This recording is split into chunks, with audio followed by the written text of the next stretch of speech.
What did a school teacher say that stuck with you? I know what it is to be young, but you don't know what it is to be old. I don't know why and how it came up, but our English teacher asked me if I understand that. It was the first year and I was 10, and I definitely did not understand. But it somehow stuck in my mind as the sound of the sentence, until I could decipher the memory in retrospect. As my dad said, I have been 17, you haven't been 50 inches. And my brain still thinks I am 18. Getting old sucks, but it's better than the alternative.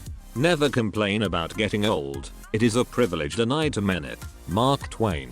A parental variation that I've said to my kids. When I seem confused, distracted, frustrated, or on edge, remember that I, as a parent, have to keep track of several people simultaneously and provide for them. And I have to do that while anticipating the future and dealing with the consequences of the past. You, as a kid, are only responsible for yourself, for the most part. First day of science class. Many of the topics I will be teaching you this year will likely be proven false throughout your life. I love teachers that are honest with students. Simply saying something like "you'll never need to know this, but it's part of the exam so we have to" is so much more likely to get me to learn something than just saying it's important. Sounds like an ace teacher. I always enjoyed the teachers with real vision.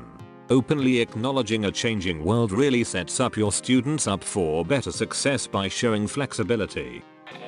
Your spoon and a knife block when asked why most of my friends were high achievers and I was only average. Ever tried to eat ice cream with a knife? You're useful in your own way, bro, keep it up. I think that's low-key what the professor was getting at. I hope so, at least. School isn't about being smart. It's about being really good at playing a particular type of game. It's honestly a fantastic analogy. You can cut stuff with a spoon. It just requires more effort. I guess it was their way of telling you that soon you'll find your place and excel in that spot. Teachers like marking your homework as much as you like doing homework. Why I don't assign it anymore. More than half the kids don't do it, the rest copy it, and about 3 smart kids do it themselves and they don't really need to. About 3 smart kids do it themselves and they don't really need to. When I was a kid there was a guy in my class who always aced tests and got constant good contribution in class. Very clearly smart and always understood everything that was being taught.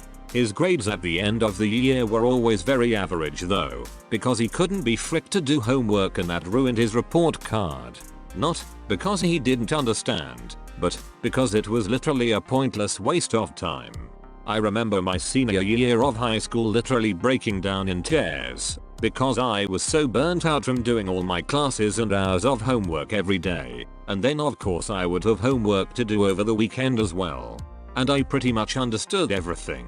I rarely struggled to grasp material and consistently scored above average to well above average on those tests you had to take that tested you on all subjects. If today I went into an interview and they said the job required me to clock in 8 hours on site, then go home and do a few more hours and also do a few hours on every single one of my days off, oh and with no overtime pay, I would laugh in their faces and immediately leave. So, just don't do the homework. Makes life easier for everybody. Can't argue with that logic.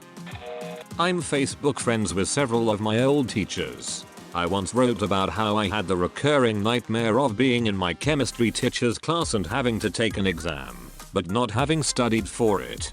He replied saying that his recurring nightmare is my being in his class.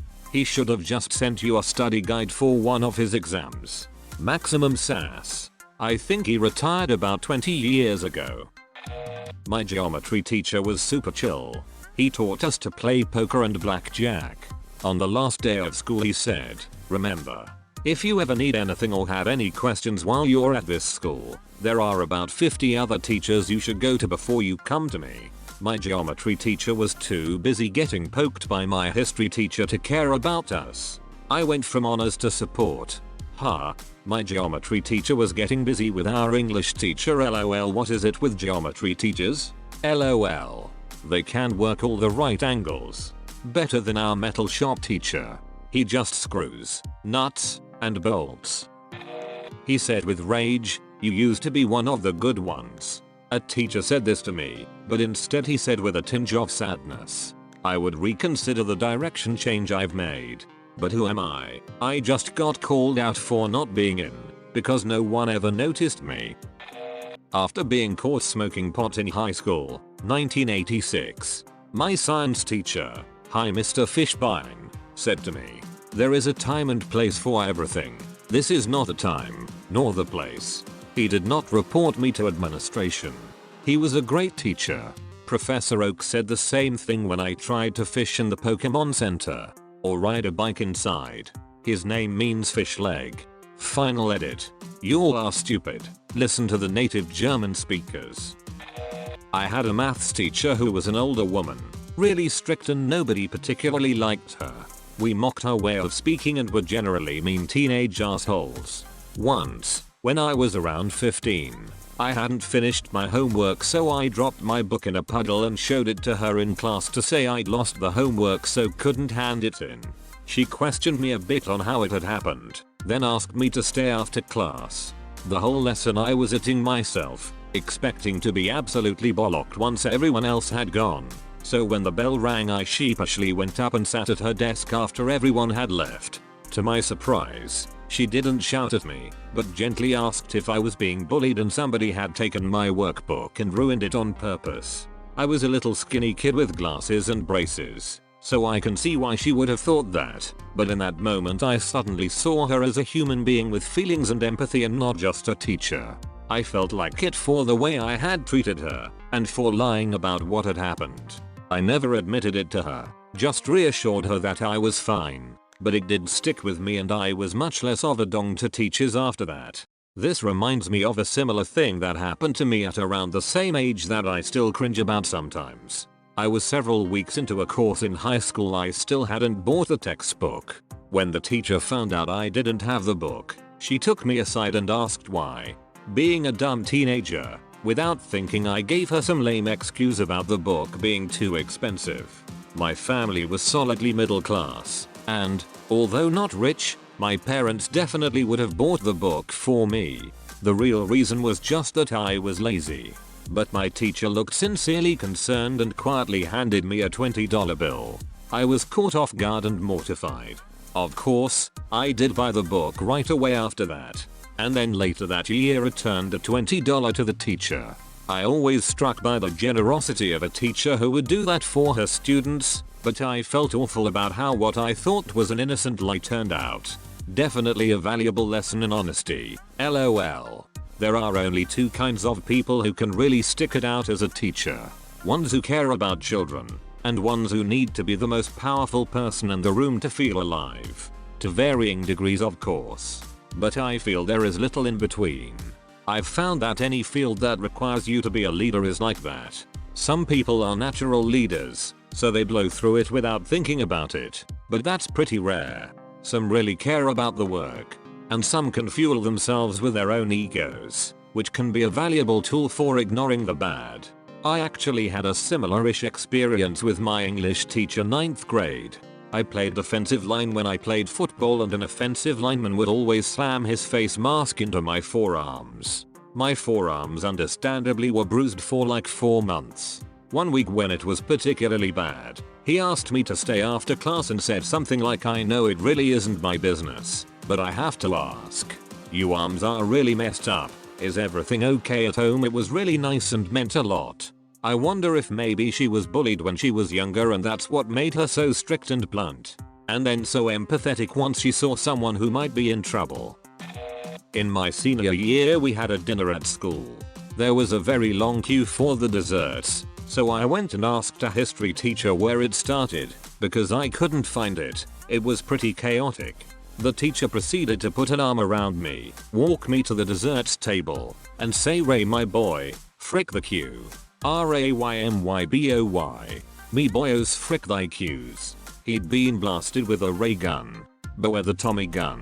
If you listen closely, you can hear the sound of 60 million Brits gasping in indignation.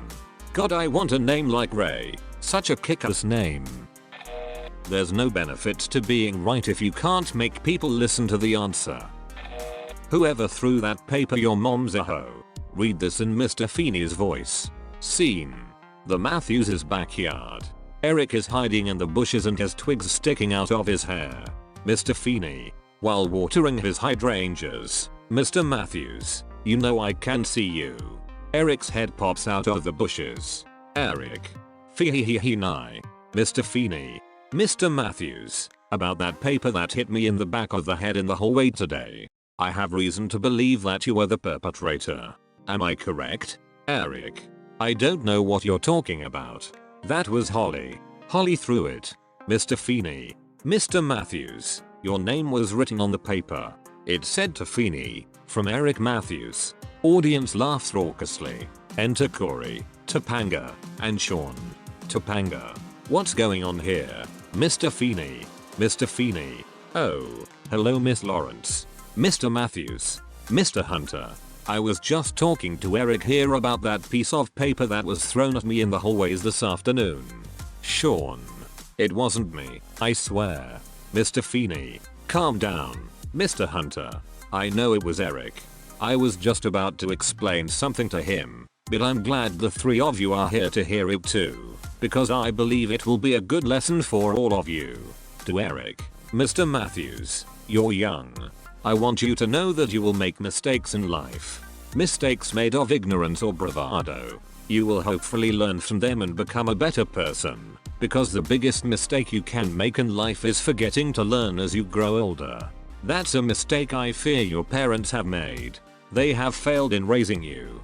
They have learned nothing from your countless missteps. Your father is too busy at his supermarket and waking up young Corey at midnight to watch the Phillies. And as for your dear mother Amy, well, I fear she is a hoe. This is an extremely important work of literature.